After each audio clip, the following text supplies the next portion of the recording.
All right, there we go. So Jennifer and Sarah, we will turn it over to you. Okay. Thanks. Well, Jenny is trying to pull up the file. I'll just quick introduce us. I'm Sarah Wennerberg, and Jennifer is known as Jenny. We're from the DNR, and we are grant managers in the Parks and Trails Division. We're just going to run through our our process, our timeline for the grants that come out of our unit. We're also including the trail grants that are managed by Dan Goldner. Can you see the slides okay? Yep. All right. I'm flying by blind because I can't see anyone while I'm presenting. So, why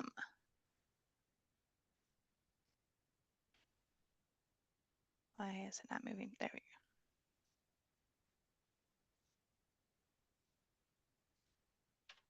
Okay, we're going to do this. Can you still see it okay? All right. It's not letting me have the full functions if I do the share screen. So we're just going to go through it like this. Is that okay with everyone? Yep. Good to go. All right, thanks. Sorry for the technical difficulties. So as Sarah mentioned, within the Division of Parks and Trails at the Minnesota DNR, we have grant programs for both to local units of government for both parks and trails. Sarah and I manage the park side of things as long as any Parks and Trails Legacy grant programs. And our colleague Dan is managing the trail side. So that includes the Federal Recreational Trail Program, Local Trail Connections, Regional Trail Grants. We have Outdoor Rec, Natural and Scenic, and the ORLAP program. For our local parks and trail grant programs, we do have annual RFP cycles. They are usually released in December. The deadlines for Outdoor Rec, Natural and Scenic, Local Trail Connections, and Regional Trails is late March. And the easier way to say that is Federal Recreational Trail is in February, everything else is in late March. And the RFP and materials are always available on the DNR Recreation Grants webpage, which we have linked here. And I believe, Brad, we will be sending these slides so they can get shared out further so people can have access to the links. Sounds good. And then we also maintain a listserv where we will announce when these programs here, the Outdoor Rec, Natural and Scenic, Local Trails, and Regional Trails are available.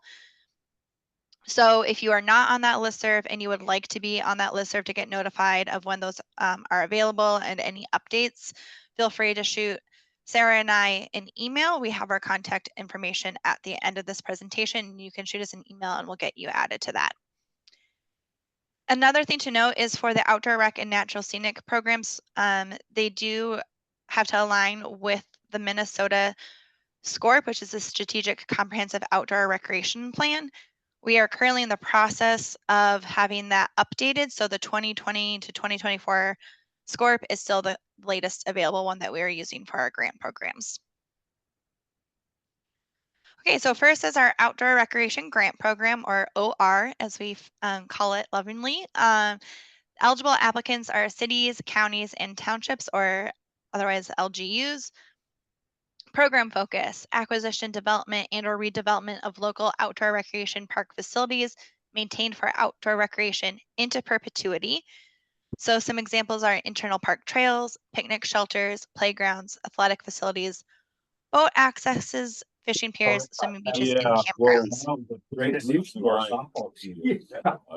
And oh, 1 second, Jennifer, I was going to just make a comment. If you guys aren't muted, make sure you're muted to where we don't get any kind of talk over things like that. Sweet. So for the Outdoor Recreation Grant Program, there is a 50% cash or in-kind match that is required.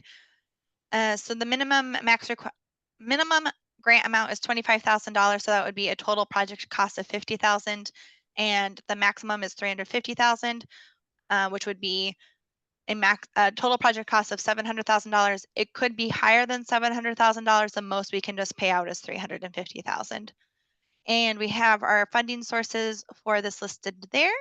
And we have included a picture of a recently completed project in the city of Edgerton for pickleball courts. Our other parks program is the Natural and Scenic Area Grant Program, or NS. Similarly to the outdoor rec, LGUs are eligible as well as school districts for this program. Program focuses fee title acquisition of natural and scenic areas. Minimal development is allowed under this program, and it does have to be reviewed and approved by ourselves as the DNR grant manager. So that's something to keep in mind, and that requirement is into perpetuity as well. Also, a 50% match required. We have a same minimum request of $25,000 for a total project cost of $50,000. Maximum for this program is $500,000, so a minimum total project cost of $1 million. And then we also have our funding sources for this program listed, and then a piece of property that was recently acquired using our funding from LCCMR in Sherburne County.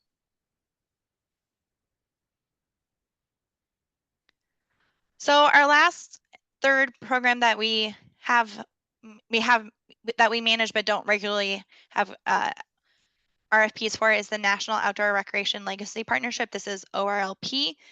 Eligible applicants are cities or unincorporated towns with a population of 25,000 or more, and the park must be located in or near a census tract that is identified as disadvantaged. And then each notice of funding opportunity might have further eligibility criteria that's outlined.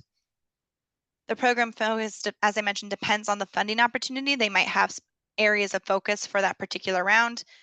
It also is a 50% match, and the minimum maximum request varies depending. The current round is a minimum of $300,000, so a total project cost of $600,000 and a max request of $15 million. So it's a much larger grant program, and this is solely funded through the LWCF grant program. And we have a picture of our last completed ORLP project at the City of Duluth for Lincoln Park. And with that, I'll hand it over to Sarah. Thank you. Okay, so the first trail grant that I'll explain is the Local Trail Connections Grant Program. This is also our eligible applicants are LGUs. We're looking at acquisition or development of trails that are, once the project is completed, they are immediately available for use. They're not moving into an additional phase. The trail linkages are connecting people and significant public resources. So within our local communities, the trails that are connecting our facilities. Our trail grants require a 25% match, and we have for local trail connections a minimum request of $5,000 and a max request of $150,000. And these grants are sourced through state funding, so LCCMR, lottery and lieu, some of our general fund, and bonding when we have bonding years.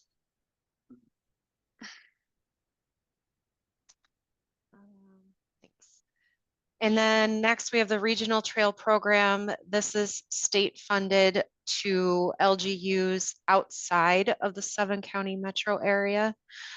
This is acquisition or development of regionally significant trails with priority given to projects providing usable trails that are regionally significant. So a broader scope than our local trail connections. Again, it's a 25% cash match with a minimum request of $5,000 and a max of $250,000, so a little bit higher. And again, LCCMR, lottery and lieu, general fund, and bonding are our sources for those grants. And then we have our Federal Recreation Trail Grant Program, FRTP. These are eligible for LGUs, tribal governments, and private trail organizations that would be sponsored by an LGU. This runs the gamut, so acquisition or development, it can be motorized or non-motorized. We could be looking at maintenance or restoration of existing trails, development or rehab of trail linkages, and that does include trailheads or trailside stops, environmental awareness or education programs for trails, and then if we have redesign or relocation of trails, that is beneficial to the environment. The match for this is 25%. If you are purchasing equipment, you have 25% cash match for equipment costs higher than $750,000. The minimum is 100,000 request and up to 150,000 for trail acquisition or development projects, 1,000 to 75,000 for equipment costs. And then this is solely a federally funded grant program. Oh, I did want to mention, Jenny had mentioned for parks, we have perpetuity requirements. Trails have land retention of 20 years. And there may be other restrictions in there, but they're a little bit different than our park grants. Some tips for applying for our applications. We do repost our RFPs every year.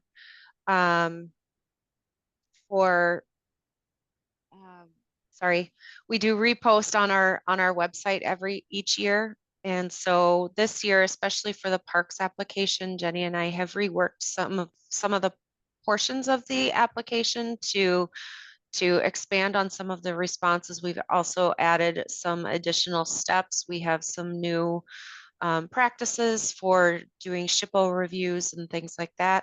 So we encourage everybody, even if you have done the applications year after year, be sure to be using the most current application, because some things do change. And if you have inadvertently left out information because the wrong draft has been used, it would be unfortunate. If you have any questions on eligibility, on what's allowable and what isn't, please reach out to Jenny or Dan or myself early on in your planning. Even if you're looking at 2 years out before you're submitting, we are happy to talk through projects at any point and talk about eligibility. Start early, follow the instructions, ensure the matched funds are correct, that our math is working, that any grant funds are allowable to be paired with state or federal funds, that in-kind or cash is spelled out, and match that's been secured at the time of application do receive an additional point or two for having those matches confirmed at time of application. We do have to submit boundary maps, and these are important for our land retention requirements, but also for sharing with our partners at National Park Service. So we're trying to standardize the look of the map. So it is actually important to follow the color coding and any of the instructions that go along with the map, because we need to be able to look at these boundaries quickly. And if we have to reorient ourselves every time and we take a look at a new map, it does actually take a considerable amount of time. And then we all offer, for all our programs, an early draft review of the applications. So we will be accepting applications up through the end of February, I believe, and then we work to turn those around within 2 weeks with feedback and any comments on the application. We encourage anybody to take advantage of that. It's a nice service to have, and you have a chance to turn around a final draft based on our feedback.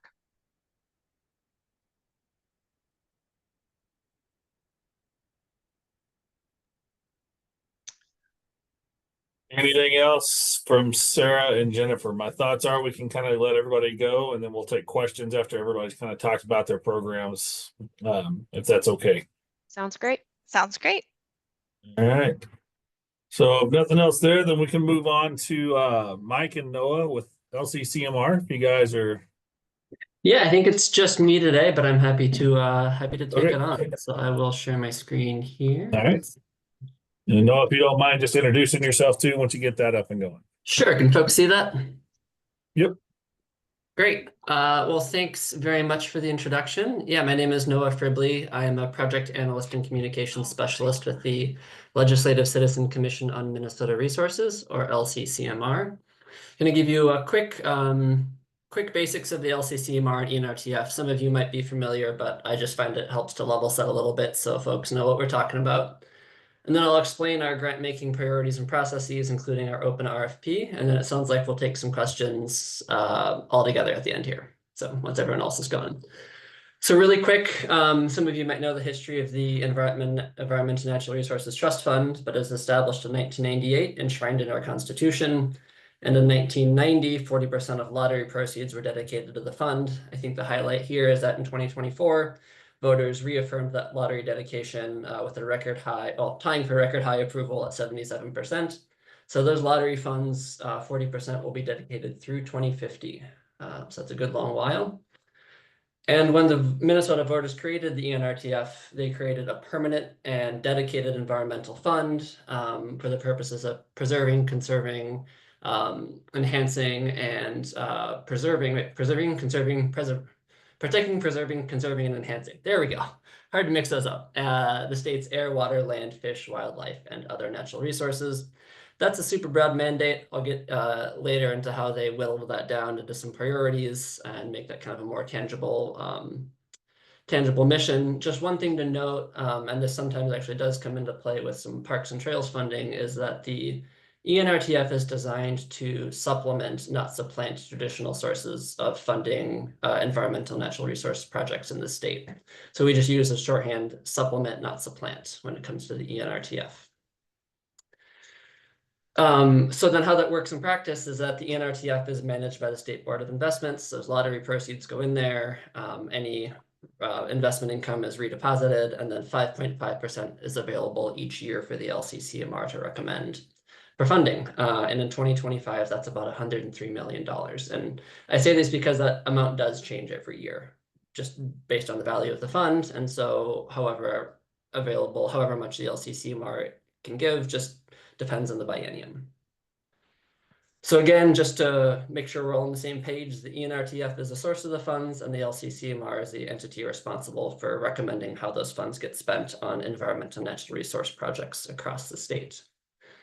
And we have had some questions about this. I'm just going to mention it really quick because in the 2023 legislative session, the legislator created a community grant program that's also funded, that would also be funded through the ENRTF, were that ballot measure in November to pass, and it did.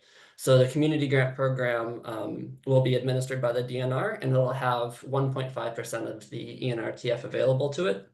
That program has not yet gotten off the ground, and it's so we're all kind of in a wait and see mode about that. But just so folks understand, we've already been getting some questions about whether we administer that or how it'll work.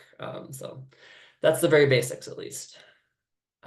So the LCCMR itself is made up of 7 citizens, 5 senators, and 5 representatives, and supported by a small but mighty team of 8 nonpartisan staff. And I mention that because if you apply for and or receive LCCMR funding, you will, if folks have received funding before, you work closely mostly with staff. You'll likely interact with the commission if you present or are on certain issues or things that come up. But overall, you'll be working with someone like me or my colleagues on your work plan or proposal or things like that. So the way they take that broad mandate of the constitutional purpose to protect, preserve, conserve, and enhance Minnesota's air, water, fish, land, wildlife, and other natural resources is through their strategic plan, which they actually just went through a process in 2024 of process of updating that. They approved a new strategic plan in December. And we had a pretty robust public engagement period for that and a lot of input through. So if you were one of the people through public comment, listening sessions, surveys, etc., if you provided your input or perspectives on that, the commission thanks you. They really appreciated and really took that input to heart. And through that, they created their new strategic plan, which establishes goals for the ENRTF and LCCMR for the next 6 years. And this is what helped inform our new RFP, which includes updated funding priorities. So if you want to learn a little bit more about when you're reading the RFP about where some of those funding priorities came from or why, that information is in our strategic plan. And it also includes some goals around the LCCMR itself, how it does recommendations, the type of outreach and communications it does, etc. It's a fascinating read, let me tell you. And I want to talk a little bit about our recommendations process because the ENRTF and LCCMR are a little bit of unique entities by themselves. When you combine them, it's a little bit of an idiosyncratic process that might, if you're not familiar with it, it might be a little different than what you're used to. And it can vary from year to year, depending on the commission, the calendar, the legislative schedule, etc. But generally, this is what I'll talk through now is more or less what it's looked like for the past several years and will likely be what it will look like going forward unless things drastically change. So we issued an RFP earlier this month, and it'll be open until March 19th. And then through the spring into the summer of 2025, the commission will work to evaluate those proposals and invite a subset in to present in front of the commission in the probably, I believe it's late June, early July. From those subset of proposals, they will create a set of final recommendations, which will be presented in the form of a bill to the legislature. It'll go through the legislative process in winter and spring of 2026. And you can never predict how that'll go. But if it received legislative approval and is signed into law by the governor, those funds would become available in July of 2026. And so just, yeah, as you're applying, notice that, especially that timeline, some people are a little taken aback or thrown off by the fact that it can be over a year between, in fact, it usually is over a year between when you apply and when you would receive the funds if selected. So our RFP itself, as I said, it's open and we're accepting proposals through March 19th. We have $103 million available. That's a record amount of money for us, which is great to see. And it includes updated funding priorities. These are the way that the commission kind of takes the strategic plan and puts it into more of an actionable or tangible way to look for proposals. And so if you've applied for funds before or read the RFP, I'd encourage you to read it again. They updated a lot of information, their categories, etc. And so it is actually, it might be different than what you're used to, and that hopefully that leads you to have some good ideas on what to apply for. The LCCMR, through their RFP, funds a lot of different projects, from environmental education to research, restoration, land acquisition, parks and trails, all sorts of things. And so there's lots of both general project requirements that apply to all ENRTF funded projects, and then some that are specific, of course, to the types of projects that that may depend on what you're looking to do. So those can be found either in our RFP or on our website. We encourage you to look those over, of course, and I'll talk a little bit about some of the recreation-focused ones in a minute here. One other thing to point out is that we have no minimum or maximum funding amount or project length. We always tell people, ask for the time and the resources you think you need for your project to be a success. We generally don't see too many projects, you know, in the $25,000 range and lower, but they do happen and they do get funded on occasion. So that is unusual, but it's certainly an option if that's what you're looking to do. I think I will, so these are the LCCMR's new funding priorities. I might just kind of go through them very quickly and spend a little bit of time on the education and outdoor recreation priority, because I think that will be of interest to folks. But I would just encourage folks, especially in LGUs or other government entities, to share these around with other agency folks, other people in your departments or your city or whatever, that we always say there's something in the RFP for everybody. And so there's lots of opportunities for different types of projects. And so we encourage, again, with these new funding priorities, that people pass this around and kind of see where they might fit into it, or see where proposals within their entities might fit. So I'm going to go through really quick, but resiliency kind of in the face of climate change, land use, and extreme weather events. We have fish and wildlife, kind of ensuring that they sustain and enhance the state's economy, environment, and quality of life. And of course, wouldn't be an RFP in Minnesota without a water category to support aquatic life, drinking water, recreation, and other uses. Making sure that our land provides long-term benefits to fish, wildlife, and people. Energy proposals that move Minnesota towards achieving reliance on renewable energy in all sectors. And the one that is probably of most interest to this group is the recreation and outdoor education category. And those are paired up, but I've pulled out the recreation components in here. But this category, the LCCMR is seeking proposals that contribute to all Minnesotans, especially young people, having access to and taking advantage of opportunities to connect to the lands and waters of Minnesota, including through culturally relevant and innovative approaches.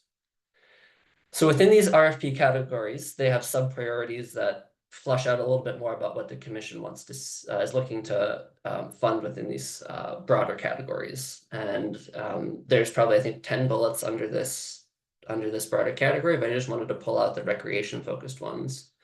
One of them includes proposals to assess programs, activities, or physical spaces for their accessibility and effectiveness, and or implement changes to adapt and retrofit them to welcome more people. So for example, ADA accessible facilities or wheelchairs or things like that may be included under this umbrella. Develop local or regional plans to enhance natural resource-based outdoor recreational opportunities in communities across the state. I'll mention this later, but that is a feature of LCCMR funding lately, is that we do support design and planning of projects. And then next would be to design and or develop culturally relevant, accessible, and resilient outdoor recreation facilities and infrastructure, including recreation areas, parks, trails, fishing piers, or shelters that create new natural resource-based experiences. And also to expand networks of trails, parks, or natural areas to protect and connect green spaces seamlessly. And I'll mention the other sub-priorities in this category. They touch more on the programmatic side or the environmental education side. And so those, again, may be of interest to some of you parks staff or some folks like that or other departments. So I'd encourage you to share that around as well. Just a couple things to know. As I said, ENRTF funds can be used for planning and design. In fact, we've seen some very successful proposals that come in at the design stage and do their proposals in phases, where they'll come in for design, and then a phase 2 is a construction, etc. And of course, all projects must follow state rules and requirements, B3, SHPO, etc. And as I said, certain types of proposals require just some additional information and have additional requirements that we kind of at the proposal stage make sure folks will adhere to. And so things like we'll have, if you're coming in for a capital construction project, we'd ask that you fill out a project questionnaire that gives us a sense of kind of both where you're at within the process and kind of your plans going forward, the resources you have, etc. A 25% match is required, and although it does not have to be secure at the time of proposal. It will have to be secure at the time the project begins, but we don't expect you to have that on hand when you submit your proposal. And then full funding is required for the project to begin. So we do have a full funding requirement as well. And then our last category is a small projects category. And this is, for small projects under $300,000, especially from political subdivisions and nonprofits, to quickly and efficiently provide environmental and natural resource benefits in Minnesota. If you apply into the small projects category, which was designed by the commission to highlight their interest in funding smaller projects, especially from smaller entities, to kind of give them a little, give applicants assurance that they are interested in funding these smaller projects. If you do apply into this category, you still need to apply under a different category, under a subcategory as well. So you would apply for a small project with a subcategory of, say, recreation and outdoor education. So it still has to fit the RFP. And I will say also that the commission has these funding priorities in place, and they certainly, these funding categories, they, however, do kind of reserve the right to fund any proposal they receive, as long as it fits the constitutional purpose of the ENRTF. And so, yeah, just if you're like wondering, you think it fits a purpose but not a category, we oftentimes encourage people to apply because the commission has that ability to, they aren't necessarily, they're tied by the constitutional purpose, not by their RFP, if that makes sense.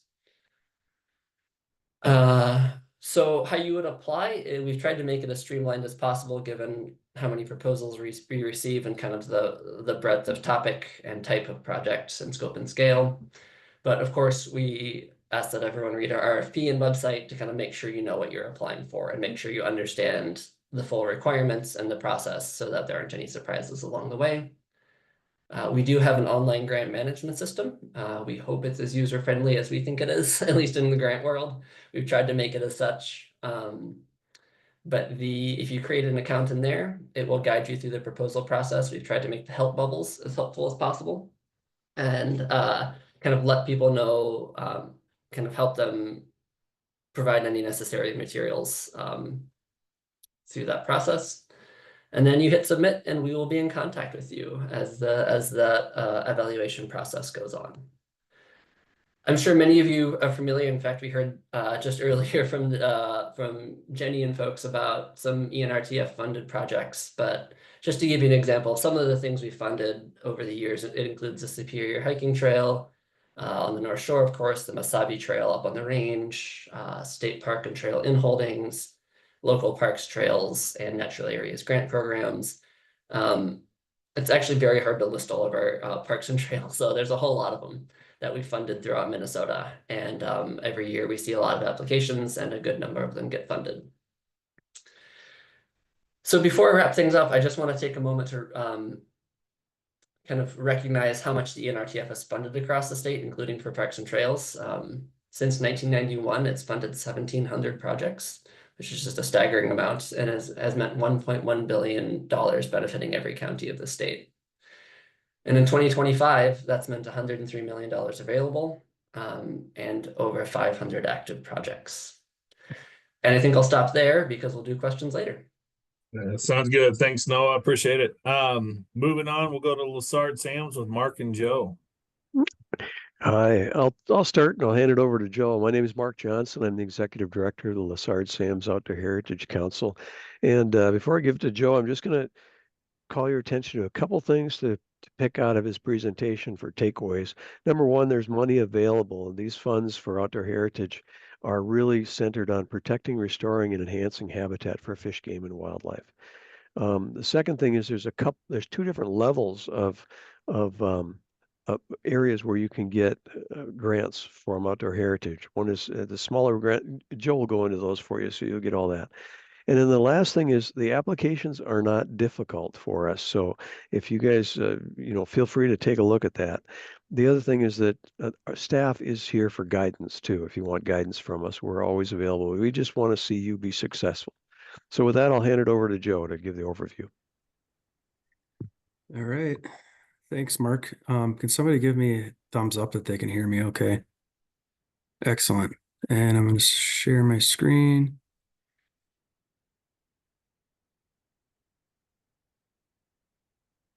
And let me start the slideshow. All right, so I'm just going to go over a few slides. Again, my name is Joe Pavelka. I'm the Assistant Director with the Lessard-Sams Outdoor Heritage Council. I have quite a few slides, so I'm going to go fast. But the key takeaways, like Mark said, when we talk about it, is that these funds can only be used to protect, restore, and enhance wetlands, prairies, forests, and habitat for fish, game, and wildlife. And that's from the Constitution. So in 2008, when we passed the Legacy Amendment, we get a third of that money, which this year equates to about $168 million. And again, it can only be used to protect, restore, enhance wetlands, prairies, forests, and habitat for fish, game, and wildlife. We have a council of 12 members, 4 are appointed by the governor, 4 are appointed by the Senate, and 4 are appointed by the House of Representatives. So we are a legislative body. We are not part of the executive branch. So when you ask for money, the legislature are the ones who are reviewing it. We have constitutional requirements, and then we have statutory requirements. So 97A.056 is our statutory guiding document, and that basically tells us how we can live our lives, how to spend the money, etc. And our council makes funding recommendations to the legislature, and the legislature are the ones who make the final decision on those projects. So when going through the process of asking for funds, we have two options for you. We have what we'll just consider the large grants or large appropriations, and those are projects $500,000 or more. It can be $500,000 up to $168 million. And then any projects under $500,000 will go to the Conservation Partners Legacy Grant Program. That program is administered by the DNR. And so when you request those funds, you're actually asking money from the DNR, and it's a true what we would call a state grant. So the money is appropriated from the legislature to the DNR, and then the DNR grants that out, and they get approximately $9 to $15 million a year. The CPL grant projects, they have different levels of options for you, 5 to 50, which is actually turning into 75,000. It's a very shortened application process. It's a 2-page deal, and you would hear if you get funding within like a month of after you apply. Anything over that $75,000 goes into a different type of application process, and it's more of a traditional timing, like maybe 6 months. And they grant that money out until the money's all gone. So in the first 16 years, $1.88 billion has been appropriated. And then another thing that we'll talk about is leverage. It's leveraged $648 million. And again, that's all for fish, game, and wildlife habitat projects. That money equates to a lot of acres. 1.3 million acres of wildlife habitat has been restored, enhanced, or protected. And we'll talk about what it means to be restored, enhanced, or protected.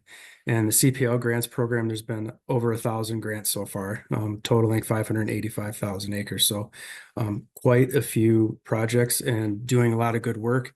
And it's also sometimes a misconception that all of the money is being spent outstate, when there's actually quite a bit of money being spent in the seven county metro area. And there's been over 230 awards for that as well. So you don't have to live outstate with large, vast areas of wildlife habitat to get funding. You can be in Minneapolis and still get money.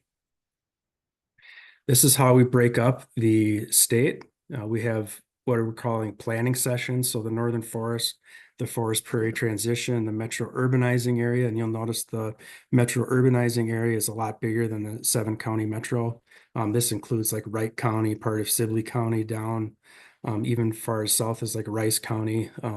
So it's a larger area than what you would consider traditionally the metro counties. Then we also have the Southeast Forest part of the state, and then the Prairie, which is the western and southwestern part of the state. So when you apply, you would, click what part of the state you're going to work in. This is the process. It's about a year-long process. Our call for funding is issued in April and closes in May. The council reviews that throughout the year, and then they make their final selections in November and December. And then just like LCCMR, we put those recommendations into a bill, and then the legislature reviews it and approves it, and then you get your money the following July 1st. So it's quite a long process. So if you have large projects, it makes sense to go through this. If you have small projects, either 75,000 or under 500,000, it probably makes way more sense for you to apply for the CPL projects, because it's a lot faster turnaround time. The council does review and scores the proposals based on, science and how competitive you are, talking about leverage, community involvement. There's a whole process that they go through. And if you apply, you'll see it, and you want to make sure that you're hitting those points as in your proposal. Who gets OHF grants? DNR and Bowser are the main state recipients. For local government units, everyone from tribal units to counties to watershed districts, you name it. And then, of course, all of the nonprofit organizations. And like I said, the smaller CPL projects are was designed for smaller programs like lake associations or friends groups, or, people like that don't have professional staff but still want to try and get in the game and do good work. Again, I want to just stress that it's to protect, restore, and enhance wetlands, prairies, forests, and habitat for fish, game, and wildlife. And we'll talk about that in the next couple slides. But you can either have partnerships or you can go it alone. So we have a partnership called the Metro Big Rivers, and that's a partnership of, I think it's 7 nonprofits that are working in the metro area. And they put in one application and each have their own budget, but they do it as a collaborative, and it seems to work pretty good. For CPL, you have to have 10% leverage, and then for the OHF large appropriations, there's no leverage required, but it's obviously thought of highly if you bring leverage to the table. And then also, it is good to have local buy-in, and we'll talk about that in a little bit. Some of the requirements, so for restoration enhancement, so we're talking, restoring wetlands or restoring forests or, restoring, anything that's habitat. It has to be on permanently protected land only. So in order to be permanently protected, it has to be owned by a, county government, city, state, the feds. And then in addition to that, when you receive the money, you have to have a restoration and management plan in place, and you're supposed to use the best science and techniques. And then as part of the money that we get every year, 0.1% of all of the money is used to do evaluations of those restoration and management projects. So like this year, there's going to be approximately 20 projects that will be randomly selected, and the DNR and other folks will go out there and look at it and make sure that the project is doing what they're supposed to be doing. A lot of money goes to acquisition, and that's the permanent protection, and that's either in fee or conservation easement. That has to be permanent only. When you acquire a property, there's a notice of funding restriction recorded on the deed. So it can't be sold or used or changed without LSOHC approval. So you would have to go through a process if, let's say the DNR bought a property and they wanted to turn it from, the wildlife management area into a parking lot, they would have to get approval from the council and the legislature to do that.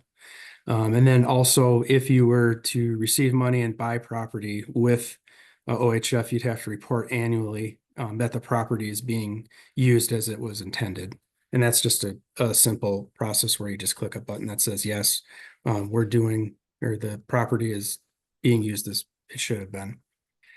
This is reimbursement based. So the money, the large OHF grants are actually administered by the financial piece is administered by the DNR. So you would actually have a contract with the DNR. And then you get it's kind of like a double approval. Our office does like the large scale overseeing of the project, and then the DNR would be the ones who would help you with your getting reimbursed and going through the paperwork and all that. And then there are opportunities for advances of acquisition, because we know that acquisitions can be very expensive. And so if you were to receive money, you can get advances on acquisitions if different requirements are met. So a lot of the times we're working with folks and trying to figure out, does their project qualify? So if you are doing habitat restoration, like we had stressed before, so wetland restoration, like water control structures or breaking tile or bringing back vegetative, wetland, that kind of work, yes. Doing land acquisition for conservation or for wildlife, yes. Doing stream restorations, prairie restorations, etc. So what we don't fund are buildings or trails or fishing piers or the stuff that doesn't actually provide wildlife habitat. And, with parks and trails, it's interesting because, we do have applicants that have come in and have successfully received money, but their main purpose was for wildlife habitat. And as part of that project, they do allow for, public use or trails or, different things like that. So it's not just because you're a Parks and Trails organization doesn't mean you can't get funding. It just means that your project has to benefit wildlife, fish and game first, and not, the extra stuff like rain gardens or, we don't fund any research. We don't do landscaping. Wetland mitigation is a big thing. We don't want to use state funds to enable the draining of wetlands, obviously. And then, like I said before, so acquisition, you can use it to acquire parks. It just has to be, the main purpose is for wildlife. And what makes a good proposal, and we talk about this a lot because we see a lot of proposals, but I think really what it comes down to is just having a clear, concise project and you're straight to the point. A lot of times there's projects where we talk about, the plight of the prairies, where, what has happened to the prairies in the last over 200 years and how it's been drained and disked up. And, our council's supposed to, be professionals in the wildlife game. So, we know why you need to do it. We want to know what are you doing, and get to the point of, why this is important. Another important thing is has local support and at least not opposition. Because we are at the legislature, if there's a project that folks want to do and the local residents don't like it, the council's going to hear about it, either because we are a public body, we're have to have open meetings. We follow the 13D open meeting law. So, people can come and voice their opposition. So, at least not have opposition is good. But if you do have local opposition, it's very hard to get funding. It has to meet the constitutional requirements. Like we said, it addresses the priorities of the council in their call for funding. And then also you need to just have the financial ability to implement. So if you're asking for $10 million, but you only have $10,000 in the bank and it's on a reimbursement basis, it's probably not going to work. And again, like I had said before, it's really protect, restore, and enhance wetlands, prairies, and forests for fish, game, and wildlife. And that's the main takeaway I want to leave with you. We're available. We always want to meet with folks before if you can put in a proposal and give it to us so we can review it, we'll be able to help you. And any questions that we have, if we have questions, then the council will probably have questions. So, we can help you work through those things. Talk to partners, talk to anybody else who's applied before, and try and use their expertise and just learn what others have done.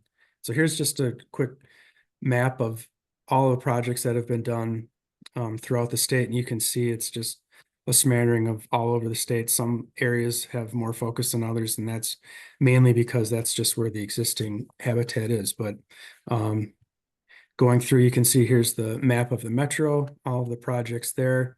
And you can find all of this information on our website, all the projects that have been previously funded and completed. They're required to put this into the system so the public can see exactly what's happening. Quick pictures of wetland restoration, take properties like that, projects like that, turn it into water, which turns into that. There's a little guy before and after. That's my son. Like I said before, there's large projects and small projects. This is a $13 million project, and that was Marsh Lake out in Big Stone County in western Minnesota. Huge wetland complex, very important for migratory birds nationally.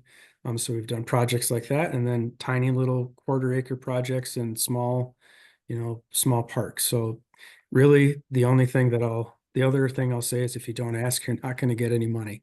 So I think I'll stop there, but happy to answer any questions you guys have. But there you go. Appreciate it, Joe. So yeah, we still have a few minutes here. So if you guys have questions, feel free to try to chime in. We've got quite a few on the call, so I don't know if I'll see hand raises and other things like that. But if there's I'll watch the chat as well. So if any of you guys have questions for any of those organizations, go ahead.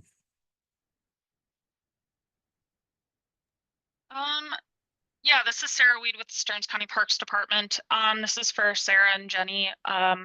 I am looking at submitting the federal recreation trail grant program application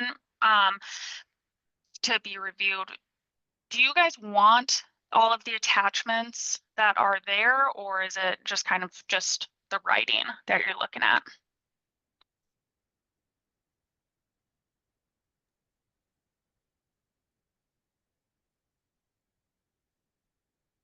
Sarah, we can't hear you.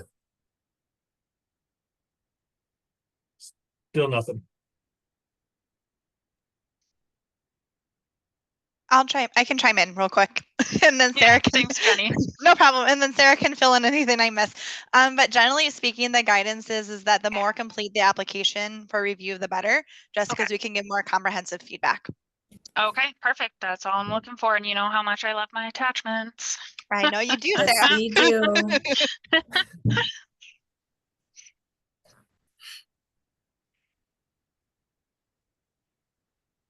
Just to kind of piggyback on Sarah, we apply for FRTP funding for our OHV park over here in Swift County. So Sarah, we need more attachments, and the more filled out the application for the DNR review process, the better it is for them. Okay, wonderful. Thank you.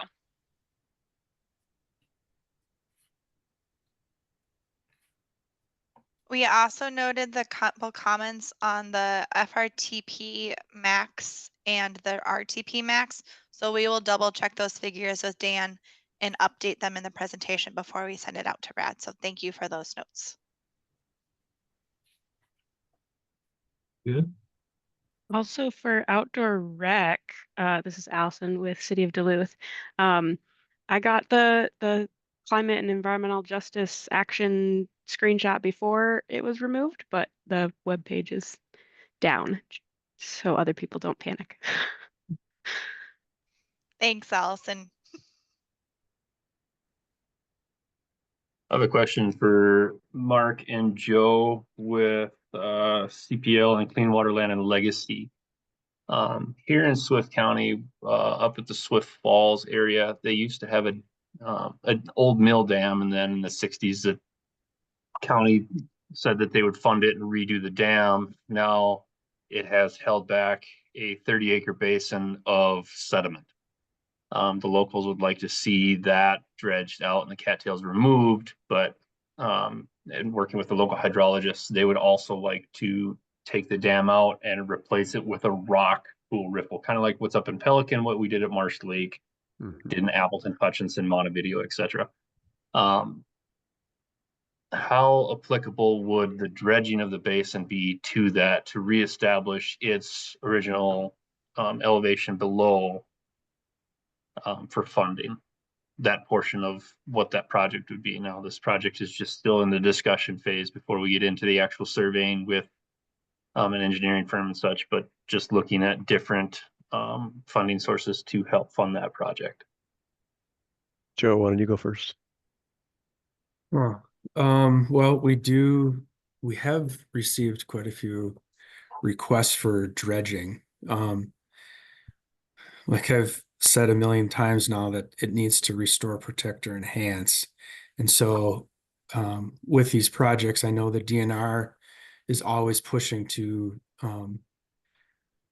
if they can, remove the structure entirely, although that's not always possible, and the constituents don't always want that. So we have that rock riffle dam that the council has funded a lot, millions and millions of dollars for those, and they seem to be pretty successful. I'm trying to remember, what the discussions were among council members when it came to dredging. I don't think that it's not that it's not allowed. It's just, it would be, what is your plan?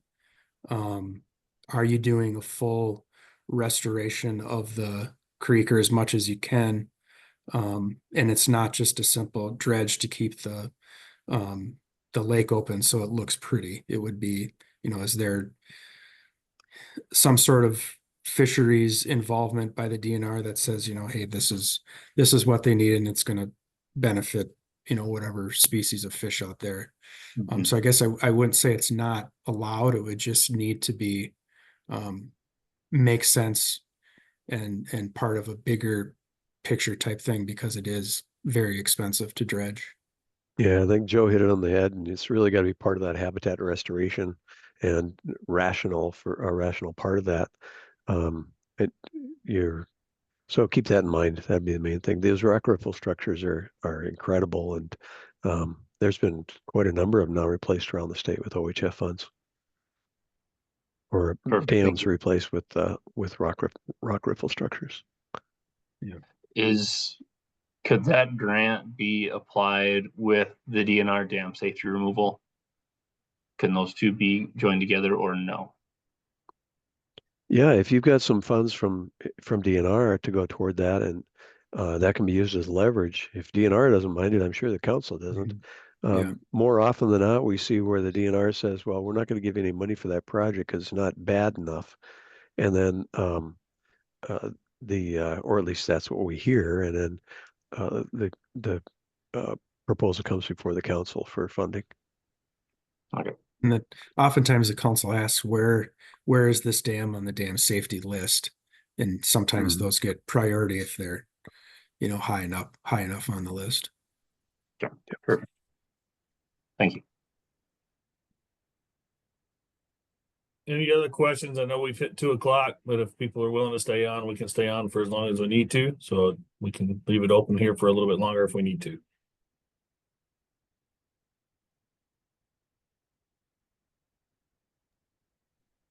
Hearing silence. Oh, sorry. Go ahead, Mark. I was just going to say that, the number one thought we can leave in your head is just, if you think you might have a project or you want to talk about potential projects, call us or email us. We'll set up a meeting on the phone or whatever's easiest with you. And we'd love to chat with people about their ideas. I'll echo that, Mark. LCCMR does have some availability to review draft proposals. We can't necessarily talk with folks at the idea stage, but if you submit a draft proposal, we're happy to meet with you as time permits. It's on a first come, first served basis, and we do also try to prioritize new applicants, especially. So if you've never applied before and are wanting some feedback or any proposal, we are definitely happy to do that for you. That's good. Anything else? So appreciate everybody jumping on. It's been a lot of information. Probably felt like drinking water from a waterfall there for a little bit. So we will try to get, I know Sarah and Jenny are going to get us the slide decks they have. Noah and Joe, some of you guys, I don't know if we're able to get our hands on those. If you could email those into us as well, that'd be great, to where we can have that available for our people to be able to kind of go back and use as a resource to see that information. So, but with that, if there's nothing else, we'll let you guys get out of here and enjoy the rest of your day. And thank you again for everybody for joining us and for everybody that presented. Thanks, everyone. Appreciate it. Thank you. Thanks for the opportunity. Thank you. Thank you very much.